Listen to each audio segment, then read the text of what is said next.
JR is on the mend. We're going to be talking a little bit about how you can maybe get in front of some things. But JR recently discovered he had a blood sugar issue, and that's the reason that wound on his leg hadn't been healing from all those cancer treatments. But he's got it under control, and he's seeing just a whole bunch of new changes in his life pay off in big ways. He's several months now from his last drink, and I think the combination of no alcohol and getting the blood sugar under control, he's feeling better than ever. As I understand it, he's actually going to be in Oklahoma City this Wednesday, he's home for the holidays, and that's where AEW is going to be.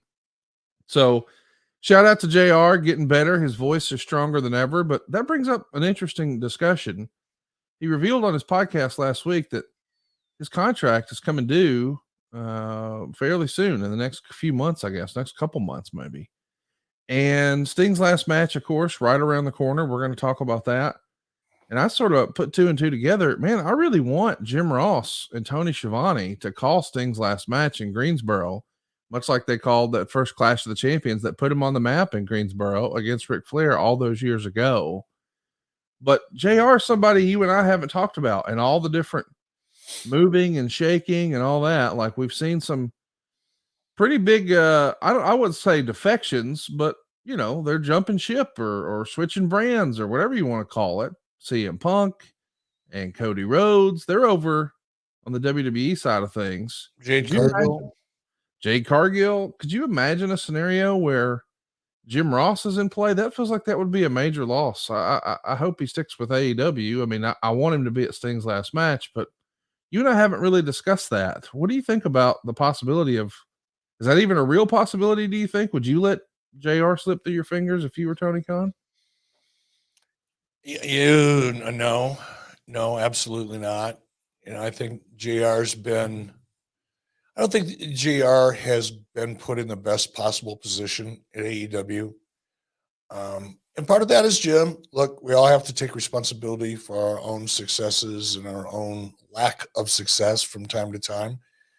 But I would have liked to have seen JR right from the beginning be more of a special event announcer. I would have put him on a different level of pedestal. Not that he's better than Tony or better than anybody else, but he's different than everybody else. And I would have taken advantage of that and kind of enhanced and built on that perception of Jim being the legend in wrestling broadcasting that he really is.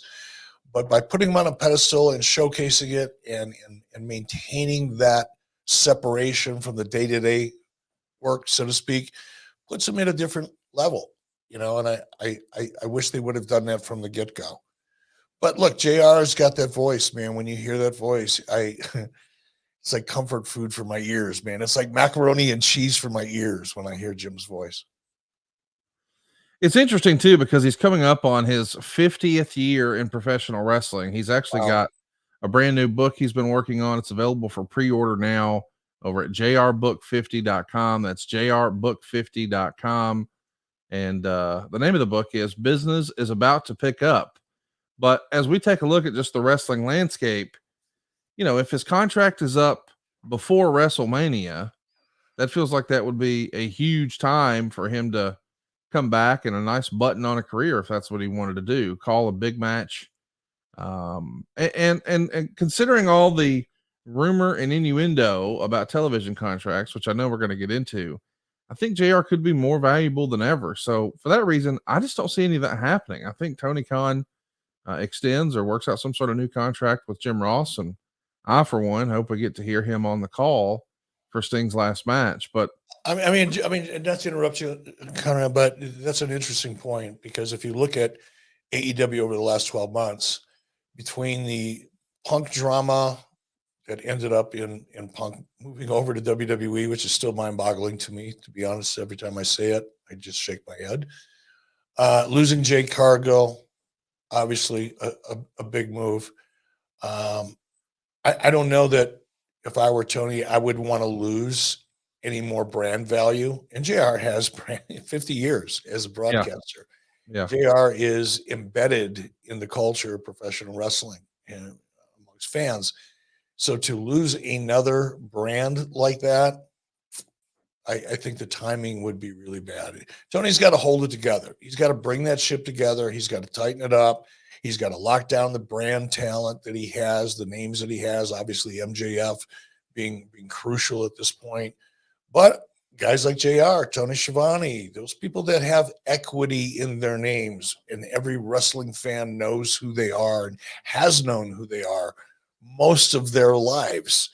Those talents you need to lock down while you're trying to reestablish yourself. And I think AEW in many ways is, believe it or not, in a rebuilding mode because the bottom has just fallen out. So much so over the last few months that they're scrambling to rebuild. It's interesting to hear you say that because I do have a different perspective on where AEW is, and I know for certain that Tony Khan does. And we actually have some clips from his media scrum the other day that I actually want to play for you at some point during today's show. But oh God, yeah, I'm just wondering, it's too early in the morning for me to start drinking. I have to drink to prepare for that nonsense. The rumor and innuendo once upon a time when AEW was just an idea and when it was just a concept, when it was just a pitch on paper, when they were trying to get a television deal, the rumor and innuendo is that a natural question that would be asked in that dialogue and discourse would be, hey, well, what's this show going to look like and feel like? And I would think you would go to the well and say, well, we've got Keith Mitchell to make sure the show is going to look like something wrestling fans are familiar with and are comfortable with. And we've got the voice of wrestling as the voice of our show. I mean, this is a WWE Hall of Famer and maybe the most iconic voice in wrestling. And that black hat is just, I mean, when JR puts on the black hat, it's almost like Clark Kent putting on the Superman cape. It's like, oh, that's JR. Like, I think JR could probably mill about in his regular life and not get too bogged down. But man, he puts on the cowboy hat and all of a sudden it turns into a doggone meet and greet. I mean, he's synonymous with that. And I just can't imagine if the rumors are true, and I don't know, and maybe you have some insight, but if the rumors are true that WWE is talking to Warner Brothers Discovery, if these are the same people who allegedly gave AEW a second show if they got contingent on them securing CM Punk, and at the same time gave them the first show in part because they had Jim Ross on board, it feels like the timing of locking down JR is going to be more important than maybe some people are paying attention to, at least in my view. Yeah, and when I say, tightening things up and locking down talent and locking down your resources, that's kind of what I'm referring to. I wasn't referring specifically to the point that you made, but in general, this is not the time to appear to have wobbly wheels. Right. You're going into a negotiation. Let's be just really honest about it, not sugarcoat bullshit, or at least I will, is the optics for TNA and the data from TNA is not good. Ratings are down. They've been You said down. TNA, you mean AEW? AEW. Yes, I'm sorry. AEW. The optics for AEW are not good. If you look at the television ratings, they are continuing to deteriorate, and they have been over the last 2 years. Flat at best, losing audience more often than not, week over week. If you look at the year over year ratings, there has been, and now it's not been a lot. It's not like they lost 40%, but they're losing audience. WWE is gaining audience. What does that tell you? It's not a good thing. And you've got especially Punk.